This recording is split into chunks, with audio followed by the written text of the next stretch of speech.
Welcome to this week's Into the Wilderness podcast. I am by myself doing the intro. I'm one of your hosts. Daryl Byron is currently in Nepal, and if you want to keep up to date with what he is up to, then head over to our Instagram account. There's been a few pictures up of him out there, but he is in the mountains right now, and he'll be out of signal for the next 10 days, so we look forward to the update. Sadly, I can't join him as I am still incapacitated and my arm is still in a cast for another week or so. And my leg, unfortunately, I'm still working on fixing that one. It's going to be a little bit of a long process involving a lot of drugs. I'm trying to avoid surgery at all costs, but you know, it's the way it is. In fact, if there is any physiotherapists out there, or anyone that knows a physiotherapist, that would like to give me a few moves that I should do for rehabilitation, then shoot me a message, because currently there's a 12-week waiting list on our National Health Service to even have a consult with one up in the northeast of Scotland. So it would be greatly appreciated. Now, we have a really, really good show for you today. We have Sarah Farnsworth, and you probably have heard that name before because she's almost everywhere right now with her photography. She's on the front cover of a lot of the major shooting and also horse racing magazines, and we were fortunate enough to grab her when she stopped by our office to say hello, and much to her horror, we shoved some microphones in her face, but she's done a fantastic job. This show is very photography based, so that's the way we've gone today. And if you are a keen photographer or want to get into photography, we mainly talk about photography, not really film, then listen to this show, and there'll be some pointers and tips and how Sarah got into the photography and her style and everything that goes along with it. I would just like to remind everyone that we are still taking entries for the DNA Film Festival that will be running at the Northern Shooting Show on Saturday 12th to Sunday the 13th of May 2018. We will also have a special showing of the films on the Friday night, and there will be a small number of tickets for the general public to purchase, and we'll also be giving one or two of them away. So make sure you keep listening to the show so that you can find out how to win them or purchase them as well. It's going to be a really, really good weekend, and there's some fantastic prizes up for grabs as well. Now, you may have heard us talking about Black Friday deals with Scott Country, and we will be bringing you those next week. There'll be an extra show, and we will be talking all about thermal imaging on that show, and it will be out either on the Thursday night or the Friday morning in time for Black Friday, and we will be bringing you deals from Scott Country. We'll also be bringing you news as well, so I'm hoping that I'll be able to grab someone else to come on the show to talk about news, because Byron will still be away at this point. But make sure you subscribe to our show on iTunes or whatever platform you listen on, so that you can get these deals not to be missed. Now, if you want to check out stuff on Scott Country, all their night vision stuff, their camera traps, their bags, everything, then head over to the Scott Country website, where they also have a new catalog. And I've just been flicking through the catalog. It is very easy to get onto the catalog. It is just all the W's, scottcountry.co.uk/online. There you have it. And then you can get on their catalog looking at all the latest thermal imaging cameras. And on next week's show, and maybe a little bit at the end of the show, I'm going to talk to you a little bit about the advancements in handheld thermal technology, because over the last 2 to 3 years, the advancements have been crazy in terms of the actual technology itself, but also the price range coming down and down and down. So I encourage everyone to go and check out Scott Country and listen to next week's show as well to find out all the deals. And also, we've got quite a few news topics to cover as well. Now, because we're going to be bringing an extra show next week, we're going to extend the competition for another week. We've had loads of entries, and we will announce the next competition on next week's show as well. But I imagine it's going to be along the lines of winning another cleaning rod. The entries we've got some amazing entries of people sending in their rifles that they're going to get cleaned. So it's going to be quite a few to go through and pick from as well. We will also be giving away some Northern Shooting Show mugs and towels, so keep tuned on how to win them. I think I've talked enough now, so let's jump straight into the show, and you will notice that there isn't really a proper start to the show because we just started recording and talking before Sarah even knew that we had clicked record, so it's straight into a very relaxed conversation. And you definitely won't get value for your money if you get a Mac. No, everyone says, get a Mac. And I'm like, I can't physically work with them. I tried. No, I've tried. I can't do it. Una gave me her Mac. She's got a MacBook. Yeah. I used it for one weekend. Yeah. And I said, have it back. I'm not using this thing. No, I had a MacBook Pro. And again, I tried it for about 6 months. But I couldn't, because I've got all my keyboard shortcuts on for Lightroom and Photoshop. I could not get to grips with any of them because it was also backwards. I don't even know how to put things in the recycling bin on the Mac. No, it doesn't work. You'd think they'd have a delete button. There isn't one on the keyboard for a Mac. And I was like, okay, so like Command D for delete. Okay, no, they call it trash, so maybe Command T. No. Honestly, still don't know how to delete things. It's just far too hipster for me. It's just on the hipster front. It's a little bit like the beard thing. I had somebody ask me the other day, I said, did you have a beard before it was cool? I said, yes, I had a beard before it was cool, and I intend to have one long time after it stops being cool again. I didn't grow it because it was suddenly on trend. Although you did, Daryl, didn't you? No. I have a very different reason I have a beard. Because when I was in the Navy... You weren't allowed to. You weren't allowed. Well, you were allowed to have a beard, but you have to ask written permission. No. Yeah. So you write a thing to the captain. He goes, yeah, and then you get given 2 weeks to grow it, and then they inspect your beard, and if it's crap, they tell you to shave it off. Oh, brilliant! And the first time I did it, it was crap, so I had to shave it off. And then how many weeks were you given? 2 weeks. 2 weeks. 2 weeks, and it wasn't good enough. Mainly because I'm blonde, so it doesn't it's fine now. And then when I left, I had a beginning of a beard, but you can't have it massive. It's still got to be neat. And then I vowed from that day onwards that I would never shave make again? a man force me to shave. And when are you growing your beard? Well, funny you should say that. I'm starting that next. Well, I should go in for November, really, shouldn't I? No, that's a good point. Actually, are you going to be bold enough to go in November though? Get rid of the rest of the beard. It's looking quite good right now. You've got the good old.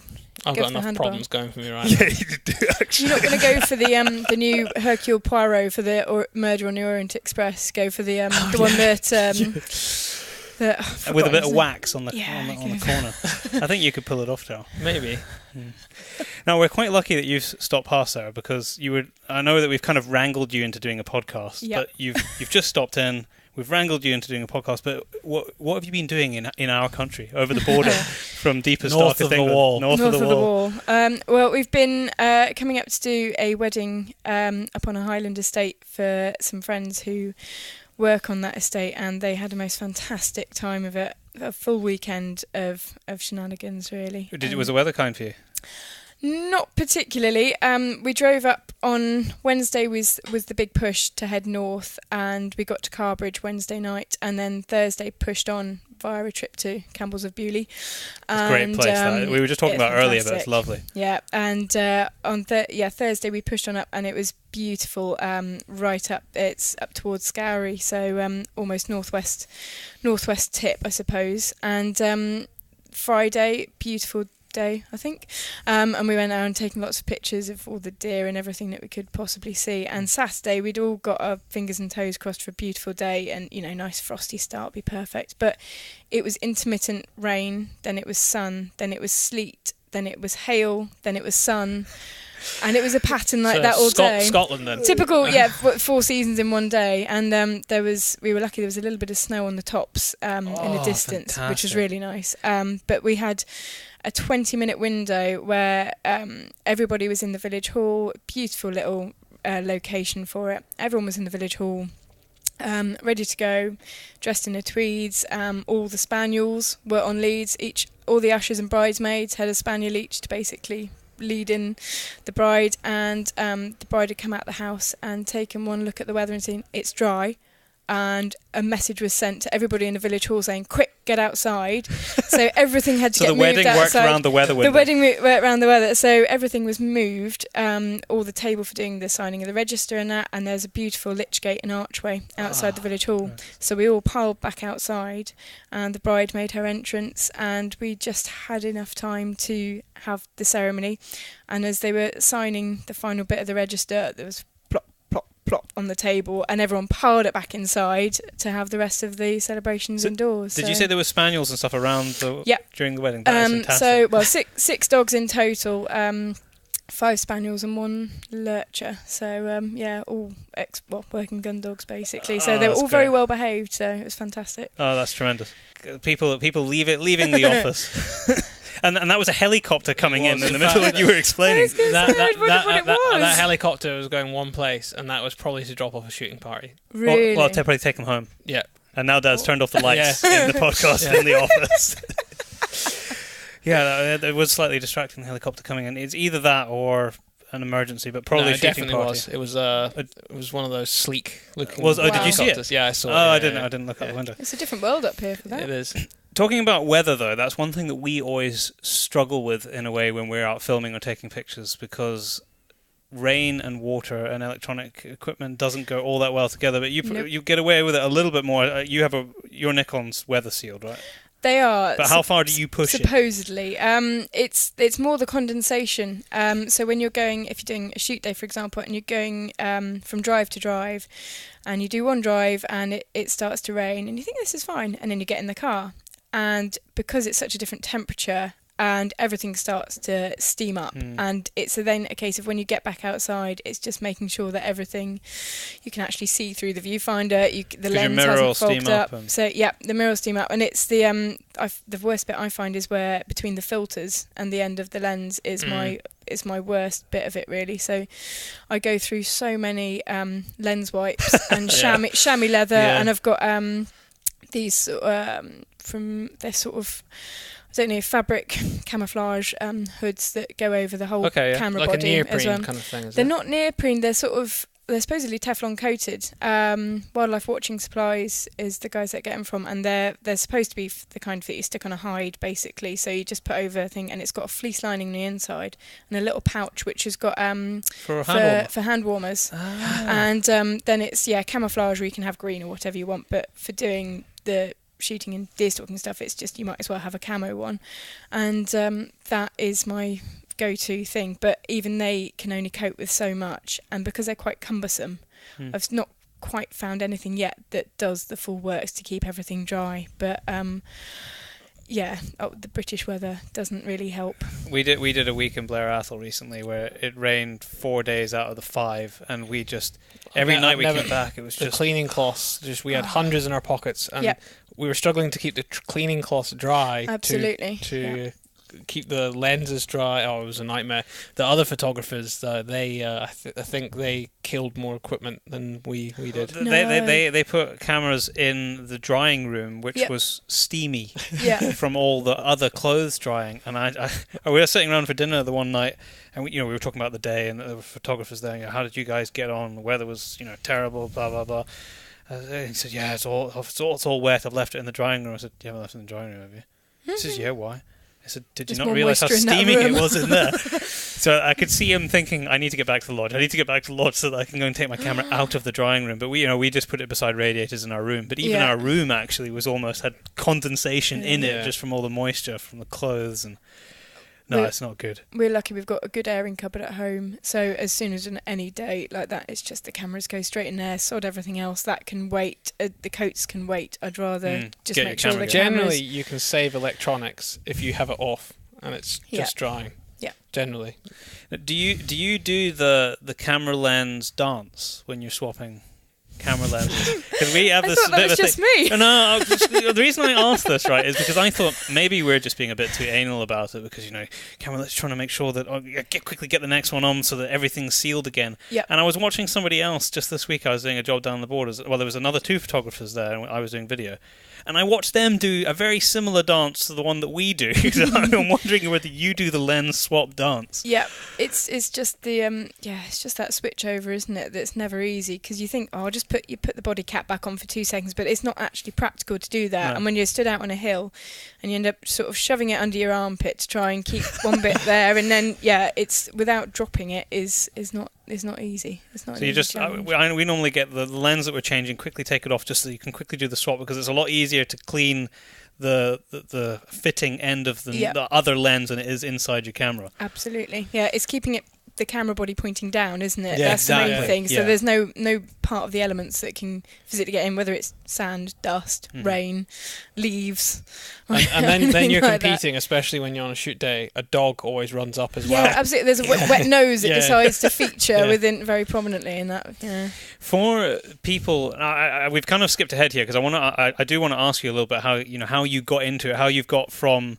I'm sure we all got a camera at some point when we were a kid, and now you are doing a shed load of field sports photography amongst other types of photography. I want to talk about that next. But for people who think, right, I have a camera, a lot of people have interchangeable lens cameras, but they don't know how to use them, or they want like an accessory or maybe another lens, but don't really know what it is that they're looking at. What is your go-to lenses that if you could only have 2 lenses, is the kind of spec that you would say to someone, you really need this and this?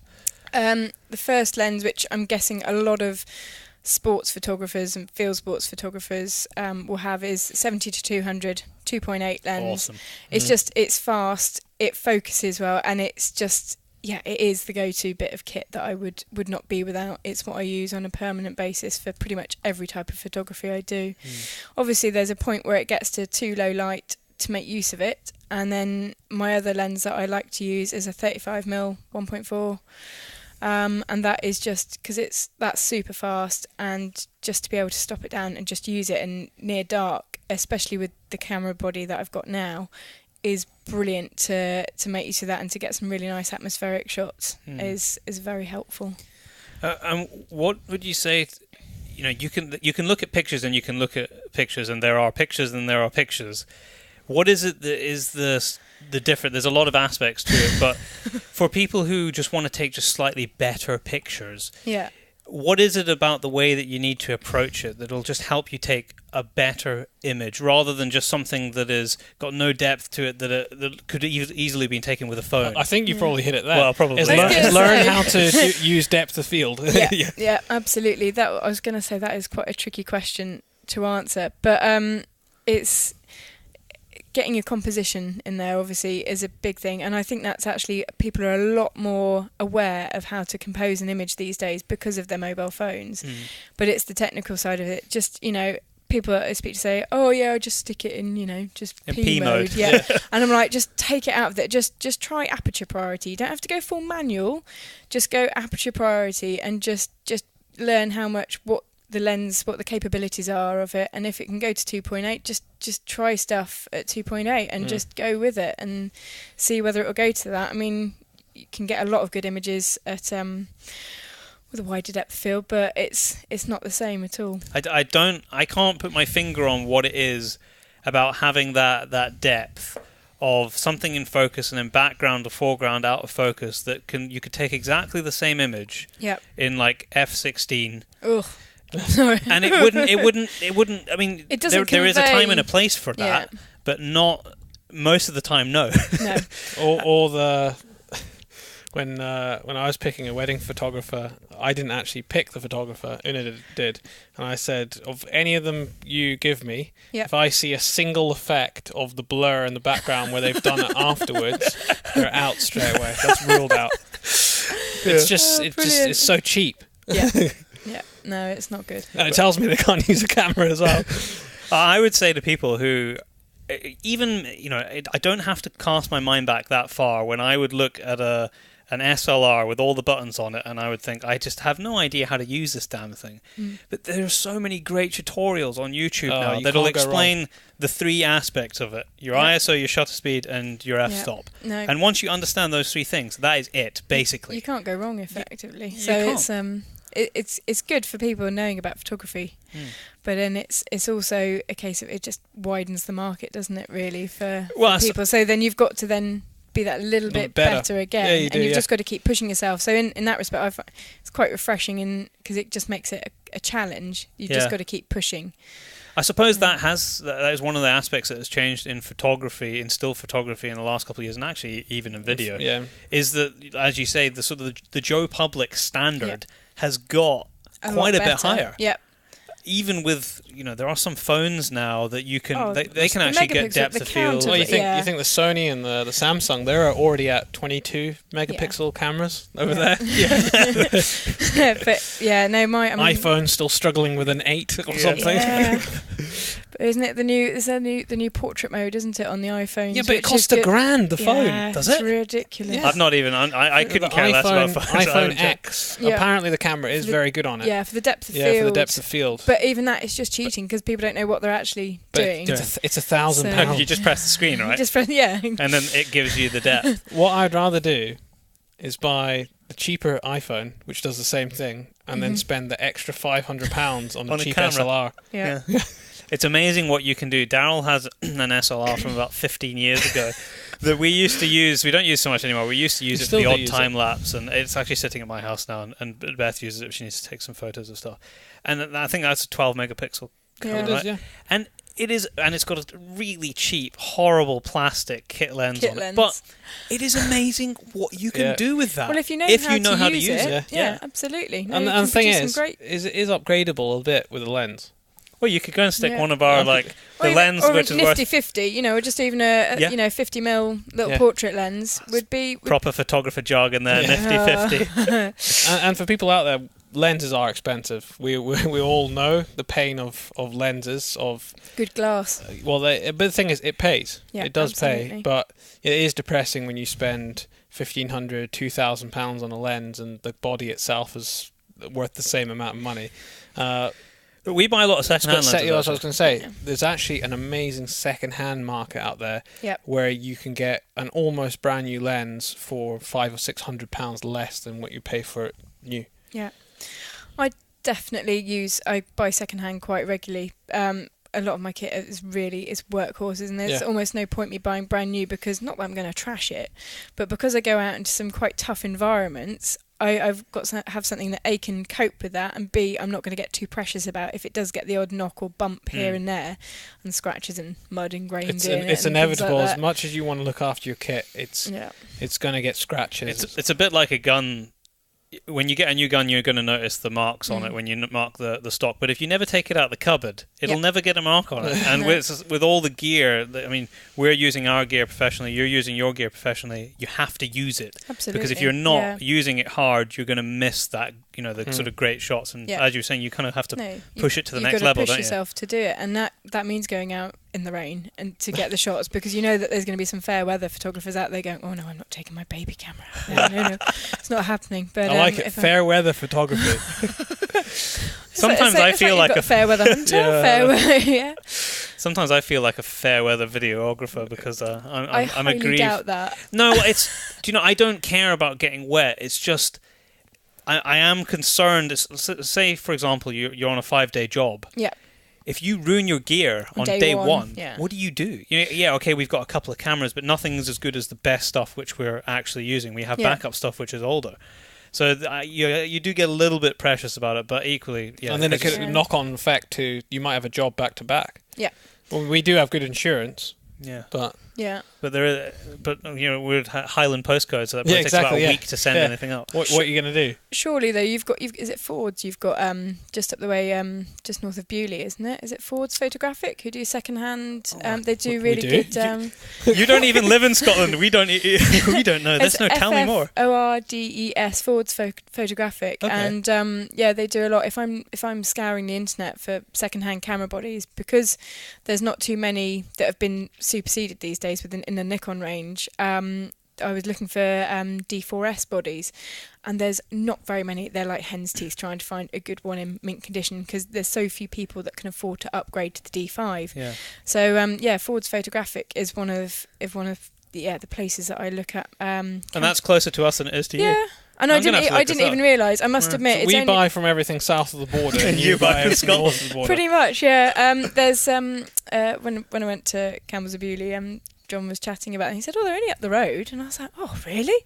I didn't know that. All I've seen is them online as a good retailer, and they've got a really good system for seeing how the condition. I've never heard of it. They've got whether it's in they've got E for excellent and all that stuff like that, and they do plus symbols for how good a condition the bits of kit are in, and they've got new as well. You learn something new every day, don't you? But I would definitely say to people, go and check out secondhand stuff. And there's loads of Wex and MPB. I think we use quite a lot. Yeah, very reliable. And now this place in Scotland. But what you're talking about Campbell's, we should just because you've been in there today, we did some photography and film work in Campbell's on the film that we did on Tweed only in the last couple of months. Yeah. That place is lovely, film. Isn't it? It is. It's it's just so much heritage of Tweed and sporting life is just sort of encapsulated in that shop, and what you can actually walk out the door with, such as the waistcoat. Which did you get the buttons changed on that? I did, yeah. It started off with just the standard tortoiseshell buttons, and I was chatting to the lady in the shop, and I said, "Oh, you know what would be really nice? If I could put some antler on it," thinking, maybe perhaps I could take it home, and my other half, who's quite clever and crafty, could maybe produce something. And then she went, "Oh, we've got some antler buttons upstairs," and I was like, "Oh, would you consider that?" "Yeah, no problem." And she said, "Pop back in 20 minutes," and it came back, and the buttons were done, and that was that. And it's just something, well, hopefully it's a little bit more unique than what everyone else is, because it's an off the peg waistcoat. But you got a kind of your own signature on it there with the as long as nobody else goes and does the same thing. the thing I love about that place is if you ask, you can walk around the shop and you can see the retail aspect of it, but if you can actually go and see them making all the stuff upstairs. Yeah, no, they're making it above your head as you walk in, which is the just same fantastic. as the Isla, the Tweed Mill. Well, it's Willen Mill. That place hasn't changed in about 40 years, 50 years, and you can see the entire process being done there. And you don't even have to ask. No, you just walk through. Ask, it's like an open museum. No, have you been there before? No. If you go to Isla, it's on the list of many places, bucket lists. I left there with 2 massive blanket rugs, new cap, and I bought something else as well. I left it with loads of stuff. I'm not surprised. Yeah. And the guy who owns that, Gordon, is just one of those characters. Yeah. He's from Yorkshire originally, isn't he? I'm sure it's from... No, sorry, I'm misspeaking. He's from somewhere down south originally. Same place that John's from, actually. John Sugden, who owns Campbell's.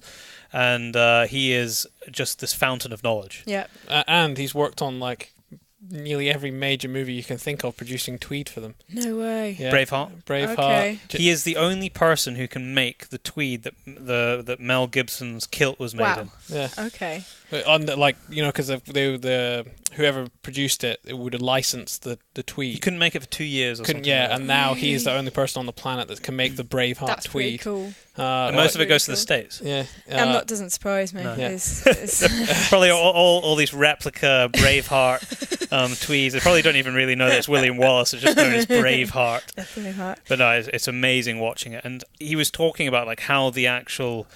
how the mill operates and how he makes it, and it just sort of this, and then this slides through here, and then this weave does that, and I'm looking at that. I don't even know how you got your head around that in the first place. It's just second nature to them. I don't even know how the machine works. No. There's lots of big cogs making noises.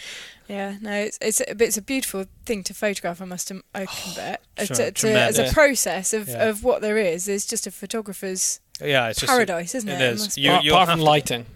Yeah, lighting really sucks. Hence why you want your really nice prime lenses in there for doing that, because you can just lots of light. Yeah, but no, if you must go, and you can pretty much just walk in there. Really? They're open, I think, certainly Monday to Friday. Yeah, and they are operating Monday to Friday. Well, I know for a fact, this is how cool this place is, that if there's any shooting parties coming onto the island, they stay open over the weekend to make sure they can get in. Oh, very good. Yeah. So they can come in and see the process, hopefully buy some stuff.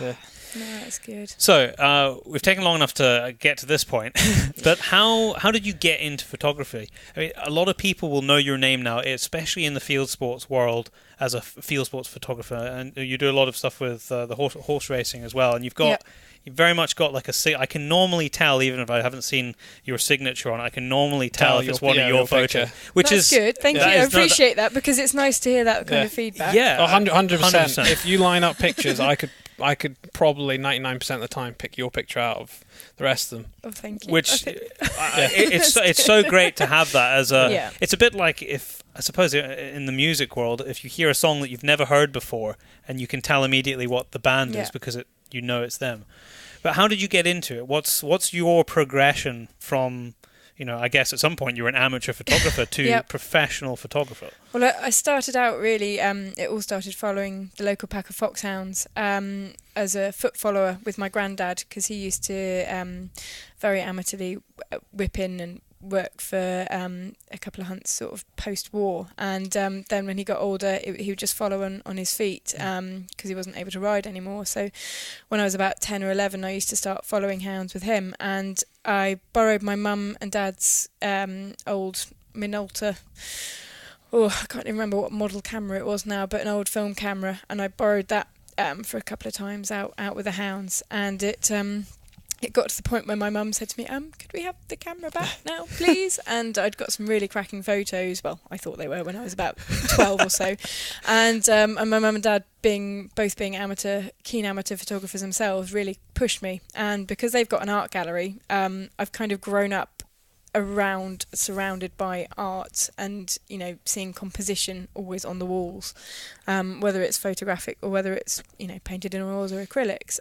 So one Christmas they bought me a basic SLR camera, and then each progressive birthday or Christmas a new lens or a tripod or something else, or a filter set would be added to it. And they didn't actually want to buy you photography stuff to become a photographer. They needed something that they could get you every single year for Christmas and birthday. So and it went from there really, and I did a City and Guilds photography course, which is really basic, when I was at school, and then went on to doing a fine art and photography foundation degree at University of Gloucestershire in Cheltenham, and I should have gone on to do a full 3-year degree, but it was either at Falmouth or I think Newport in South Wales, and I was a bit of a home bird at that stage, and I didn't really fancy leaving to go live there. I'm not particularly party goer. The thought of dorm life terrified me. So I'm so entrenched in following my local packs and hounds. So what age were you at that point? That would have been 17, 18, just after A-levels. So you're quite young still, yeah. So I did after A-levels, did that foundation year, so that would have been 19, and I should have gone on to do that 3-year degree.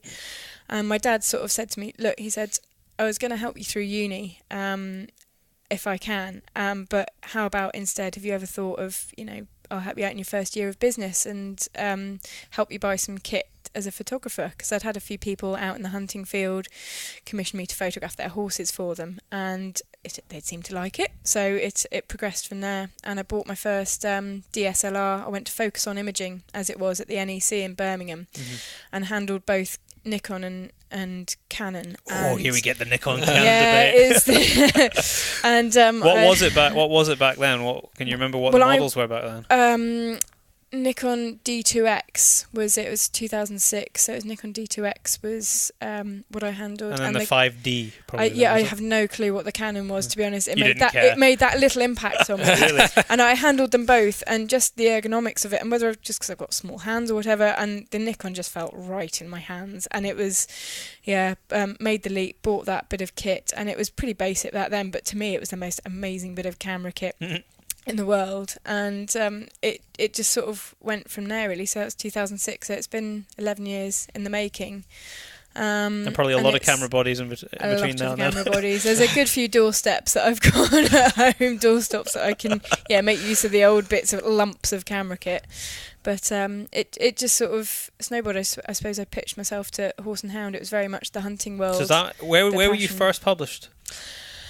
Because you're published in everything these days. I see every second front cover I see on a Fieldsports magazine. Sarah Farnsworth. Sorry about that. No, it is nothing to apologise about. But what was your first publication? Because that must have been a big thing when you got your first publication, then your first front cover. There was Country Illustrated with Hunting magazine, which is defunct now. I loved that magazine. And that was my first front cover because it used to be reverse side. So one side would be Hunting magazine, and you'd flip it over, and it would be Country Illustrated.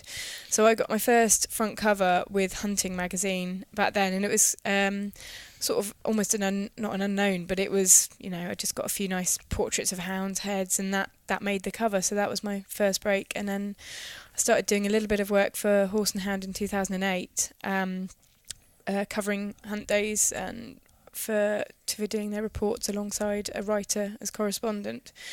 And I actually had an accident where I got kicked by a horse and it snapped my femur. So I was late. And you're complaining, Daryl, sitting there moaning with your broken wrist and your sore knee. And that's serious. I was airlifted and I had a metal rod from hip to knee for 4 years. But it kind of curtailed things. So you were like Forrest Gump.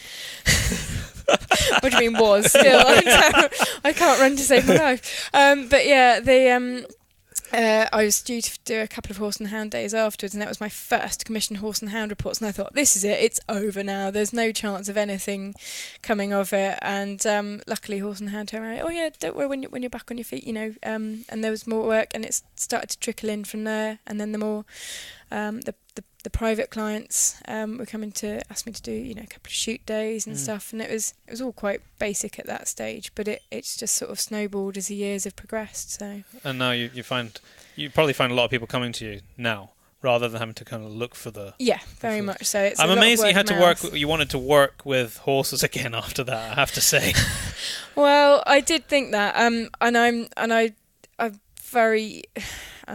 very reluctant to get on a horse now. I'd much rather photograph them from a distance, but hence the horse racing stuff now. I love photographing racing. I love the adrenaline of it, and I love just capturing just horses in their element.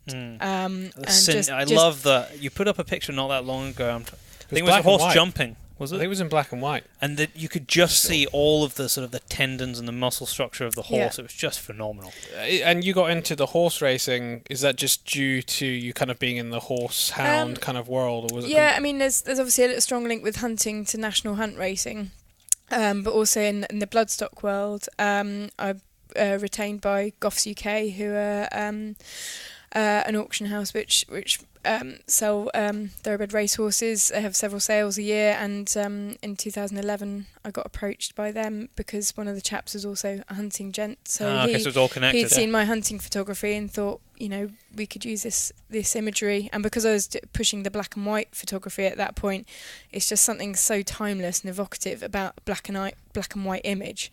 And he booked me, I think it was took a chance on me, was the phrase that they've said to me since. And because I'd be laying down on the ground, getting a photo, or hiding behind a wall to try and make use of the depth of field with the wall and stuff. And the rest of the team at the sales concept be going, who the heck is that? And what is she doing? Why is the girl lying in a puddle? And there's and then the pictures, obviously they ended up with a finished product, and I go, okay, let's just run with it. And it's sort of that's really picked up, and I love it. There's a good bit of banter, and there's a lot of good atmosphere at the sales, and then sort of because of that, a few bits of bobs of racing sort of picked up as well. So I can't profess to know a lot about the racing world, but other than what from the side of it, what I photograph. But I like what I see to take pictures of and document.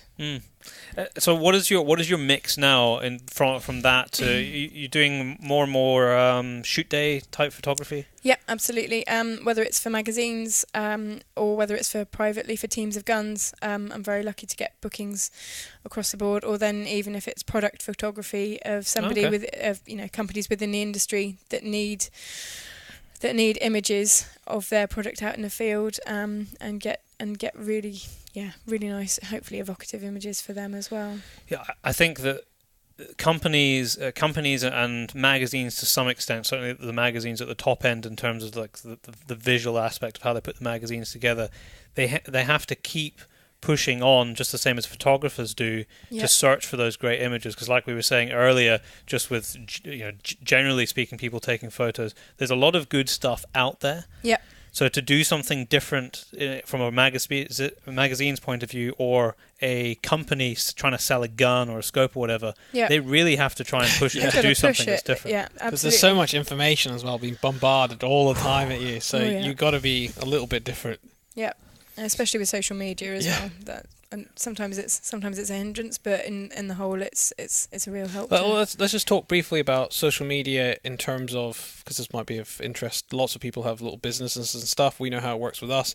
How you have found social media helping your business over the last 2 years, because we've noticed, particularly Facebook, becoming increasingly very difficult to use as a business platform. Have you been finding the same kind of... Absolutely. I've got obviously my personal account with Facebook and my business page, which is Hunting Photography by Sarah Farnsworth. It's a bit of a mouthful. I'm probably going to be changing the name of it just to Sarah Farnsworth Photography, I would imagine. But it's their algorithms are limiting your posts so much to who, people that I know in the hunting world and the shooting world that say, oh, I always used to see your pictures. Do you not do them anymore? And I'm like, no, you're not interacting enough to therefore like it. Feed. The only way people can overcome that is if they favourite. It's the only way to get around it. So we should right now, actually, everybody who listens to this podcast, find Sarah's page and find, if you haven't done it already on ours, our Pace Brothers page, and click the little star and favourite it, and then it'll definitely come up. I think as soon as you type in hunting on Facebook, yours is actually one of the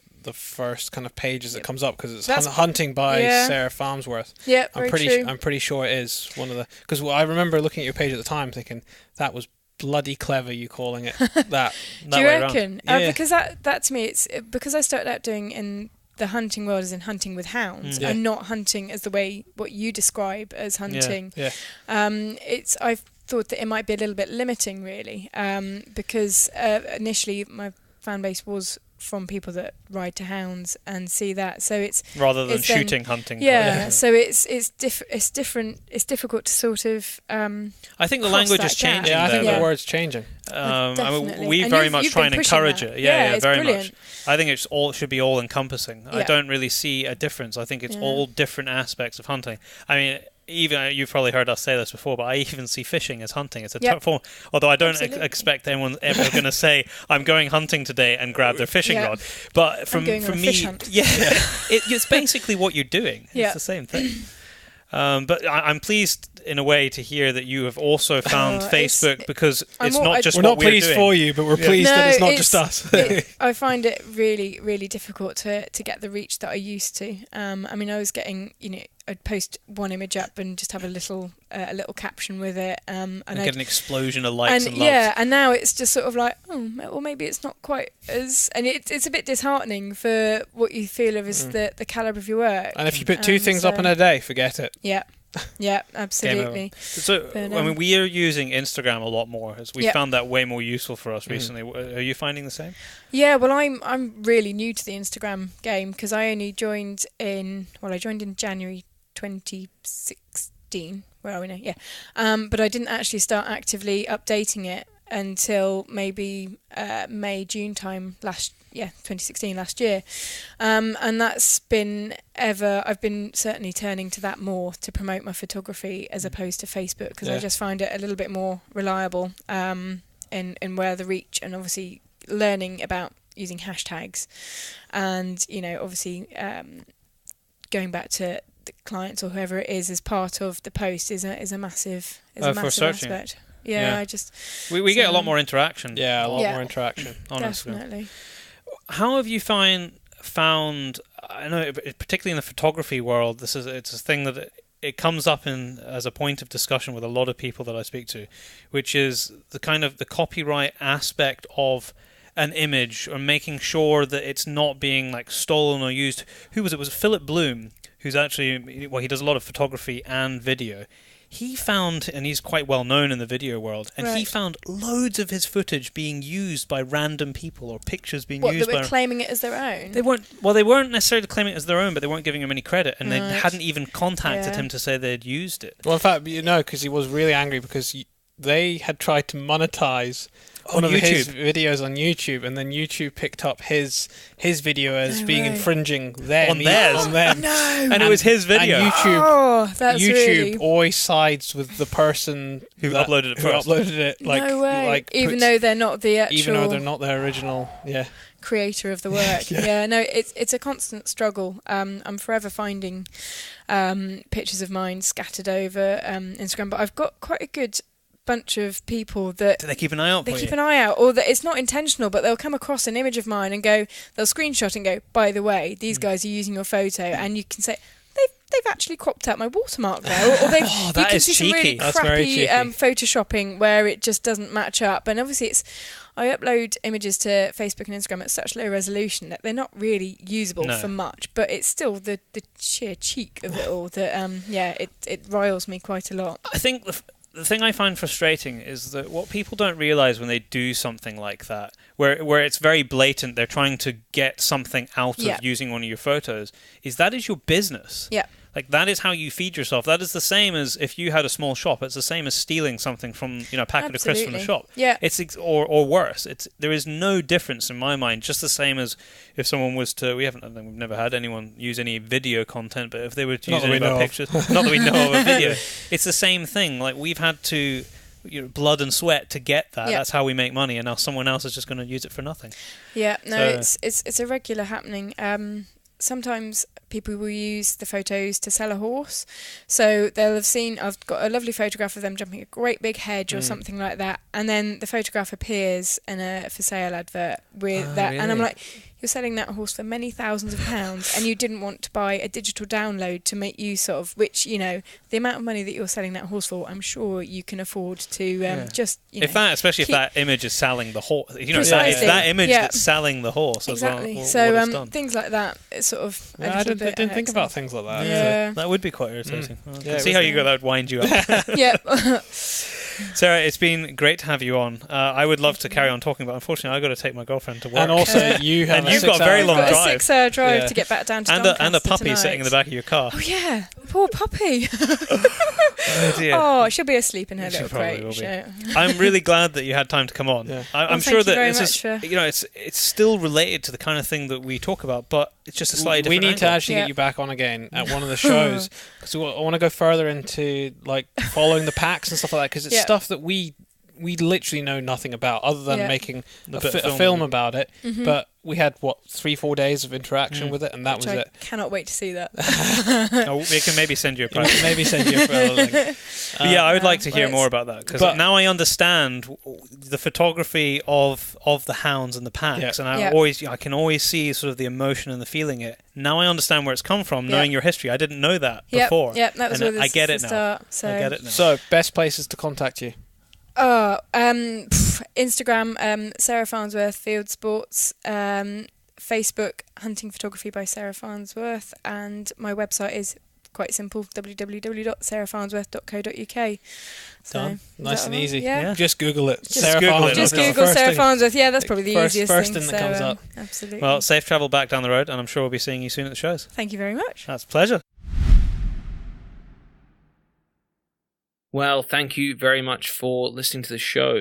Please join us again in 1 week's time, where we'll be bringing you a show all about the latest news updates, because we've got a lot to talk about. We also will be talking a lot about thermal technology, and we will also be bringing you the competition winners and the latest prizes that we'll be giving away. So make sure you tune in on either Thursday or Friday, but more importantly, make sure you subscribe to the show. If you're on iTunes, particularly, hit the subscribe button on the top, and that means it'll instantly download on your phone and notify you when it is out, and then you can always stay up to date. We are on loads of platforms. We get emails probably once a month from people asking to be put on another platform for them, and we always try and do that. So if you have a problem listening to the show, or you would like to find out an easier way to listen to the show, then either email us or go on our website, thepacebrothers.com, and hit the podcast tab, and then there should be loads of different links on there for different options depending on what device you're using.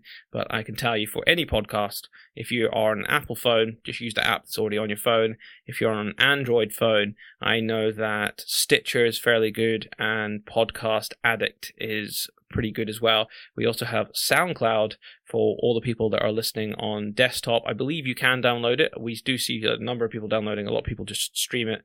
And not last but not least, all of our shows are uploaded an audio version, sometimes a video version, to YouTube as well.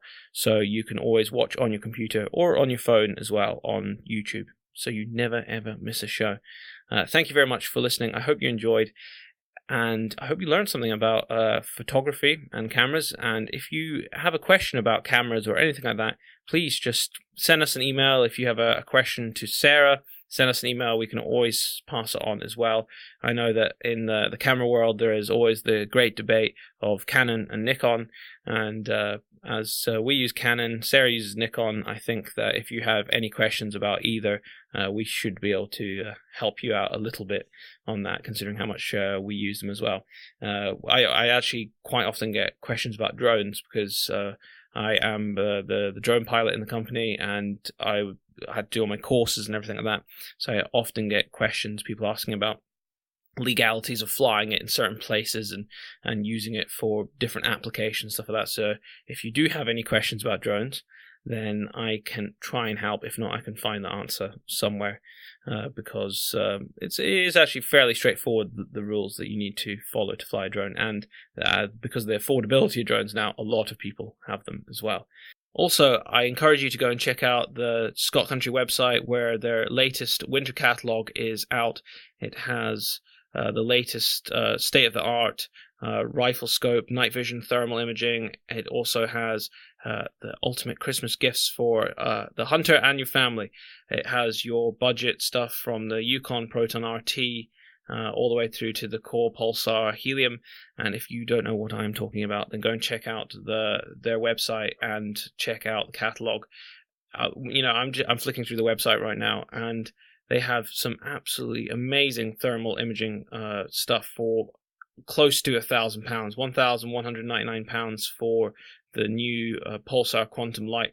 And Pulsar have been on the go for, they are probably one of the market leaders, and their stuff just gets better and better every time. And if you consider the pricing and consider what it would have cost just 5 years ago, it's come down in price, but been improving the entire time.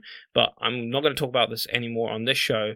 I am going to dedicate almost, I would say, an entire show next week to talking about thermal imaging and everything that goes with it, including deer stalking, vermin at night, security, surveillance, conservation, research. There's a huge host of things that the practicalities of like handheld thermal imaging, and that's what I want to cover next week, because I've had a chance to play with quite a lot of the handheld stuff, and it is really, really incredible what you can do in the palm of your hand now. So thank you for listening, and make sure you tune in to next week's show.